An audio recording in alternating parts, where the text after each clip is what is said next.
चलिए शुरू करते हैं आज की क्लास। और आज का सबसे पहला क्वेश्चन है, all of the following errors do not effect the trial balance except. Question समझ आ गया होगा कि इनमें से कौन सी एक ऐसी एरर है जिससे ट्रायल बैलेंस इफेक्ट नहीं होगा। ठीक है, तो एरर ऑफ प्रिंसिपल नीचे से पढ़ते हैं, और एरर ऑफ कंप्लीट ओमिशन। देखिए, एरर ऑफ कंप्लीट ओमिशन का मतलब हुआ सब कुछ भूल गए, मतलब डेबिट में क्रेडिट में कुछ नहीं, एंट्री ही पास नहीं हुई। अगर नहीं हुई एंट्री पास तो एरर होएगी नहीं। ठीक है, एंड कंपनसेटिंग एरर की बात करते तो वो कंपनसेट कर देता है, यानी कि अगर कोई गलती है तो दूसरी गलती से छुप जाती है, तो उसमें भी कोई दिक्कत नहीं है। And error of partial omission, तो जो पार्शियल ओमिशन का मतलब होता है कि कुछ गलती हो गई और कुछ गलती नहीं हुई। तो पार्शियल ओमिशन में हम लोग कह सकते हैं कि हमारा जो ट्रायल बैलेंस होगा वो एग्री नहीं करेगा, इसलिए इसका आंसर हो जाएगा बी। नेक्स्ट क्वेश्चन देखते हैं हम लोग। Financial statement are part of. देखिए, जो फाइनेंशियल स्टेटमेंट्स होता है ना, वो किसका पार्ट होता है? तो वो अकाउंटिंग का पार्ट होता है, ये याद रखना। ठीक है, इसमें आई थिंक कोई दिक्कत आएगी नहीं, क्योंकि फाइनेंशियल स्टेटमेंट में आपको पता होगा कि हमारा ट्रायल बैलेंस और ट्रेडिंग प्रॉफिट एंड लॉस और बैलेंस शीट, ये तीनों चीज़ें, और कैश फ्लो, फंड फ्लो, ये सारी चीज़ें मिलके हमारा क्या बनाती हैं? फाइनेंशियल स्टेटमेंट बनाती हैं। तो ये अकाउंटिंग का पार्ट होता है, ना कि बुक कीपिंग का, इसीलिए इसका आंसर हो जाएगा अकाउंटिंग। तो चलिए नेक्स्ट क्वेश्चन देखते हैं। The areas wherein different accounting policies can be adopted. Different type of accounting policies adopt कहाँ हो सकती है, चेक करते हैं जरा। प्रोवाइडिंग डेप्रिसिएशन, देखिए डेप्रिसिएशन SLM है, WDV है, और भी तरीके हैं एनुअल वाले, तो उसमें हम लोग कह सकते हैं कि हाँ डिफरेंट अकाउंटिंग पॉलिसी जा सकती है। वैल्यूएशन इन्वेस्टमेंट्स की अगर हम लोग बात करें, जी हाँ, इन्वेस्टमेंट में भी डिफरेंट अकाउंटिंग पॉलिसी यूज़ कर सकते हैं। वैल्यूएशन ऑफ इन्वेंट्रीज, तो इन्वेंट्रीज में भी आपने देखा होगा कि फीफो मेथड, लीफो मेथड, ऐसे भी कई मेथड होते हैं। तो इसका आंसर क्या होगा? वो होगा ऑल ऑफ द अबव। इसमें कोई दिक्कत नहीं आएगी आई थिंक।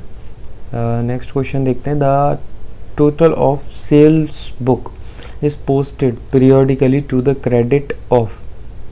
देखिए, to the credit of obviously sales account, क्योंकि जो सेल अकाउंट होता है ना, उसमें ही तो हम लोग सेल बुक को उसी में तो चढ़ाते हैं, और जो सेल अकाउंट होता है वो हमारा क्रेडिट होता है, यानी कि पैसा आता है और सेल होती है, यानी कि cash account debit to sale account, तो उसको हम लोग कहाँ डालते हैं? सेल्स में क्रेडिट करते हैं। तो ये क्वेश्चन भी हो जाएगा आसानी से। नेक्स्ट क्वेश्चन देखते हैं। The amount of the dishonoured bill. Dishonoured समझते हैं? एक बिल था, इशू हुआ था, जिसने पैसे देने थे बिल के। अच्छा, बिल इशू हुआ था तो क्या होता है? एक बंदा एक्सेप्ट करता है, एक बंदा लिखता है, यानी कि जैसे अमर लक्षकार हैं, उन्होंने 10,000 का माल बेचा है किसी फला व्यक्ति को, तो अमर लक्षकार ने एक बिल लिखा कि भाई 10,000 रुपये आपको हमें देने हैं, आपने अभी जो माल ख़रीदा उसके एवज में। 1 महीने बाद या 2 महीने बाद, दूसरा महीना जब लगा, अमर लक्षकार ने उससे पूछा कि भाई पैसे दो।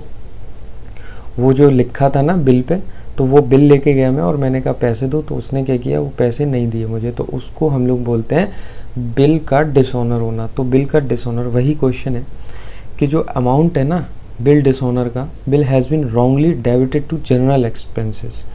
अब देखिए, जनरल एक्सपेंसेस में अगर आप उसे डाल दोगे तो टेक्निकली वो चीज़ गलत हो जाएगी। ठीक है, तो ऐसी गलतियों को हम लोग एरर ऑफ प्रिंसिपल कहते हैं। ठीक है, तो इसमें कोई दिक्कत नहीं है, क्योंकि ये हमने क्या किया कि मतलब गलत तरीके से वो चीज़ डाल दी हमने, इसीलिए वो एरर ऑफ प्रिंसिपल कहलाएगी। नेक्स्ट क्वेश्चन चेक करते हैं। बैंक अकाउंट इज़, देखिए बैंक अकाउंट जो होता है ना, वो एक पर्सनल अकाउंट होता है, इसमें कोई दिक्कत नहीं आएगी आपको। अब बैंक अकाउंट आपका पर्सनल अकाउंट हुआ क्यों अगर देखा जाए तो, देखिए वो बैंक अकाउंट किसको रिप्रेजेंट कर रहा?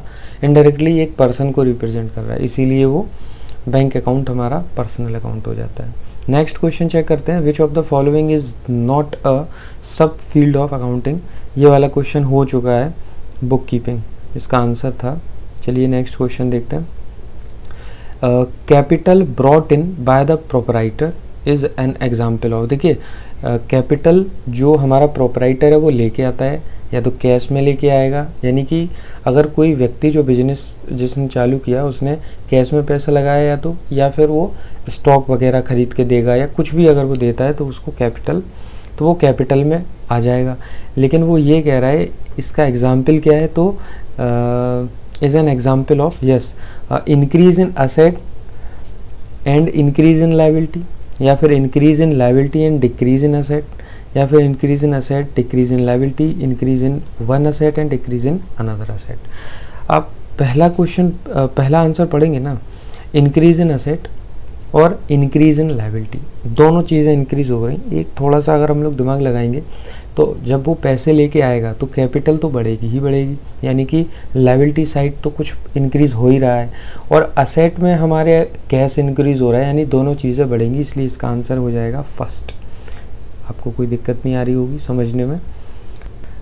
तो चलिए नेक्स्ट क्वेश्चन देखते हैं हम लोग। Cost of removal of business to a more convenient locality is. देखिए बिजनेस चल रहा था अच्छा खासा, लेकिन हुआ क्या कि बिजनेस को और कन्वीनियंट बनाने के लिए हम लोगों ने अपना बिजनेस शिफ्ट कर दिया है एक जगह से दूसरी जगह पे, तो उसकी कुछ कॉस्ट लगी होगी। तो ऐसे खर्चों को हम लोग क्या बोलते हैं, ऐसे खर्चों को हम लोग बोलते हैं डेफर्ड रेवेन्यू एक्सपेंडिचर। देखिए ये डेफर्ड रेवेन्यू एक्सपेंडिचर एक ऐसे टाइप के खर्चे होते हैं जो जिनका बेनिफिट हमें आगे चल के मिलेगा, ठीक है।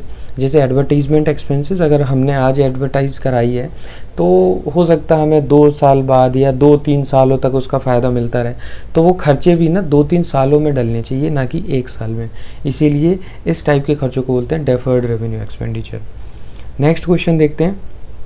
Salary is 2000 rupees, payable to clerk is credited to. देखिए सैलरी देते हैं जब हम लोग तो क्या करते हैं, salary account debit to cash, अगर हमने उसको कैश में 2000 रुपये दे दिए, बट हुआ क्या, हमने उसको क्रेडिट कर दिया, मतलब अब हम उसे कैश नहीं दे रहे हैं, उससे बोल दिया कि भाई हम बाद में देंगे, यानी कि उस व्यक्ति को देना पड़ेगा। इसलिए ये एंट्री होगी सैलरी अकाउंट डेबिट टू वो पर्सन, यानी कि क्लर्क, इसीलिए टू में आ जाएगा क्लर्क अकाउंट। तो आई थिंक इसमें कोई बड़ी दिक्कत नहीं थी, सिंपल सा था ये। नेक्स्ट क्वेश्चन देखते हैं। Total of purchase return book is posted periodically to the credit of purchase return account, cash book, journal proper and none of the 3। देखिए total of purchase return book, ठीक है ना, is posted purchase return account, cash book, journal proper and none of the 3। Okay, तो इसका answer हो जाएगा purchase return account. Obviously purchase return book को हम लोग कहाँ क्रेडिट करेंगे, परचेज रिटर्न अकाउंट में। इसको आप ऐसे भी समझ सकते थे कि परचेज रिटर्न, देखिए परचेज जो होती है वो डेबिट होती है, ठीक है ना। परचेज अगर हम लोग करते हैं तो परचेज अकाउंट को डेबिट करते हैं, तो परचेज रिटर्न अकाउंट को हम लोग क्रेडिट करेंगे ऑब्वियसली, इसलिए the credit of purchase return account. Next question. No journal entry is required to be passed when there is normal loss. ये क्वेश्चन सिंपल है, क्यों, क्योंकि कह रहा है कि अगर कोई नॉर्मल लॉस होता है ना तो एक स्पेशल कोई एंट्री पास करने की ज़रूरत नहीं रहती। अच्छा, अगर मैं आपसे पूछूं कि एबनॉर्मल लॉस हो अगर, तो आपको एबनॉर्मल लॉस की एंट्री पास करनी पड़ेगी। नॉर्मल लॉस का मतलब होता है कि अगर आपने कोई चीज़ बनाई, जैसे दूध से दही बनाया, तो 1 लीटर दूध से सपोज करते हैं कि आधा किलो दही बना, तो जो बीच में जो लॉस हुआ ना आधा लीटर दूध का, तो वो नॉर्मल लॉस है। वो आप मतलब कोई भी बनाएगा तो वो हमारा नॉर्मल लॉस कहलाएगा। कोई भी बनाएगा तो वो जो दही है ना वो आधा लीटर जाएगा ही जाएगा, इसीलिए ये नॉर्मल लॉस है, तो इसको बताने की ज़रूरत नहीं है, ठीक है। नेक्स्ट क्वेश्चन देखते हैं। Consignment account is consignment account एक नॉमिनल अकाउंट होता है, ठीक है। क्यों होता है, देखिए नॉमिनल अकाउंट क्या होते हैं, अकाउंट के बारे में बता दूंगा बाद में, अभी बस इतना समझ लिए कि नॉमिनल अकाउंट वो होते हैं जिसमें इनकम और एक्सपेंसेस की बात की जाए, ठीक है। इसलिए कंसाइनमेंट अकाउंट क्या हो जाएगा हमारा, nominal account. Bank overdraft has a देखिए बैंक ओवरड्राफ्ट, अभी अगर हम सिर्फ बैंक की बात करें तो बैंक का जो नेचर होता है ना वो डेबिट नेचर होता है। इसका मतलब क्या है कि पैसे आते हैं तो बैंक को डेबिट किया जाता है। लेकिन जो बैंक ओवरड्राफ्ट की जब हम बात करते हैं तो बैंक का जस्ट अपोजिट होता है, और अगर अपोजिट होता है तो इसलिए इसका जो बैलेंस होगा वो क्या होगा, क्रेडिट बैलेंस। इसलिए बैंक ओवरड्राफ्ट क्या होगा, क्रेडिट बैलेंस, इसका जो फेवरेबल बैलेंस होगा। नेक्स्ट क्वेश्चन देखते हैं, who is the acceptor of bill of exchange. देखिए जस्ट कुछ टाइम पहले मैंने आपको बिल ऑफ एक्सचेंज के बारे में बताया था। तो बिल ऑफ एक्सचेंज जब अमर ने कोई बिल लिखा था तो उसे एक्सेप्ट किसी और व्यक्ति ने किया था, ठीक है। तो इस केस में जो मेरा डेटर होगा, यानी कि जिसे मैंने माल सेल किया होगा, वो एक्सेप्टर होगा, इसलिए यहाँ पे आंसर क्या हो जाएगा, डेटर। सिंपल था ये क्वेश्चन।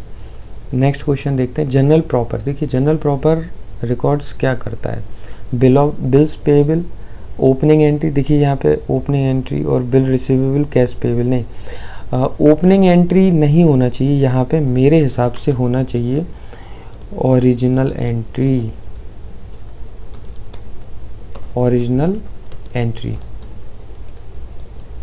जी। तो इसका आंसर हो जाएगा ओरिजिनल एंट्री। क्यों होगा, देखिए जनरल प्रॉपर होता है क्या है, जनरल प्रॉपर होता है जब भी हम लोग कोई एंट्री, जब भी हम लोग कोई बुक्स मेंटेन कर रहे होते हैं, तो जैसे आपने देखा होगा परचेज बुक, सेल्स बुक और bills receivable book, payable book, तो ऐसी करके ना 7-8 बुक हमारे बिजनेस में बनती हैं। बट अगर कोई ऐसी एंट्री है जो इन बुक्स में नहीं आ रही है, इन ट्रांजैक्शन ऐसी बुक्स में नहीं आ रहा है इन बुक्स में, तो हम लोग उस एंट्री को डायरेक्टली जनरल प्रॉपर में डाल देते हैं, ठीक है। तो उसमें कोई दिक्कत ही नहीं है। तो उसको जनरल प्रॉपर रिकॉर्ड क्या करता है, वो ओरिजिनल एंट्री रिकॉर्ड करता है, ठीक है। नेक्स्ट क्वेश्चन देखते हैं, inventories should be out of go down in the sequence in which they arrive is based on. देखिए भाई स्टॉक आया और बेचा, यानी कि जो पहले आया वो पहले बेचा, इस टाइप का जो मेथड होता है उसको हम लोग फीफो मेथड कहते हैं, मतलब जिसका होता है फर्स्ट इन फर्स्ट आउट, इसीलिए इसका आंसर हो जाएगा FIFO C. And thanks for watching. अगर वीडियो आपको अच्छी लगती है तो प्लीज़ सब्सक्राइब कीजिए चैनल को एंड लाइक कीजिए। Thank you.